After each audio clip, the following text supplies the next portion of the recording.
mentioned doon sa House Blue Ribbon, tinitignan ko nga yung transcript at kanina nabanggit ninyo na unusual for government agencies including yung DepEd na mag-withdraw ng malalaking halagang katulad nito. Pero doon sa Blue Ribbon, sinabi po ninyo na not only private clients but government clients go to your branch. So pinaliwanag po ninyo, tama po? Tapos, nag-testify rin kayo nung tinanong kayo ni Congresswoman Garin, is this a regular occurrence? Ang sabi po ninyo, yes, ma'am. So, ibig sabihin, hindi siya unusual, regular occurrence. Alin po ba? Kasi later on, sinabi din ninyo, nabasa ko lang sa transcript, not DepEd only, but with all of our clients. Anong tinutukoy po ninyo doon? Kasi nakakalito kung unusual ba ito o regular, katulad na nabanggit ninyo sa House. With all due respect, Your Honor, may I be recognized? What is the pleasure of the Honorable Chua? Your Honor, we would just like to request for the TSN so that our witness will be confronted with the TSN that is being mentioned by the Honorable Amy Marcos. If she remembers, by the way, Senator Judge Marcos, it's the Senate, it's the House Good Government Committee, Yes, it's not the Blue Ribbon Committee. this is the Good Government Committee of the House. I believe it was in November of 2024, similar to what was mentioned earlier with Ms. Constantino. In her case, I had the hard copy, page 122. On November 26 of 2024.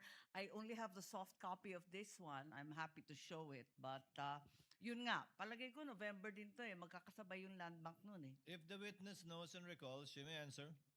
Naalala po ba ninyo yung pagtanong ni Congresswoman Garin tungkol dito na is this a regular occurrence? At yung biglaan ninyong sagot, yes ma'am. Kung yan po yung sinasabing normal, the Opo. usual lamang po ang pag-withdraw ng malalaking amount sa branch. Yes, ang verbatim po, and is this a regular occurrence, ma'am? Ito ba ay pangkaraniwan na pangyayari itong 37.5 o iyong malalaking amount na ine-encash? Ang sagot ni Ms. Camposano sa House, Good Government, yes, ma'am. So, ang sabi ni Representative Garin, so pangkaraniwan pala ito. Ayun.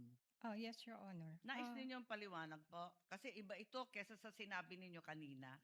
Ang sinasabi ko po nung sa House ay ang malalaking withdrawal po ay usual lang. Hindi siya unusual sa branch. May both private and government. Nagwi-withdraw po siya. May mga malaki pong withdrawals. So may malalaki talagang withdrawal na nagiging regular occurrence at paminsan-minsan, whether private or public, yan ang ginagawa sa branch po ninyo. Kaya nga lang, hihingi kayo ng cash allotment kasi hindi naman kayo Yes. nagtatago ng ganun Yes, Your kadami Honor. sa branch. Tama Opo. po. So Opo. regular po, not unusual. Tama po ba? Not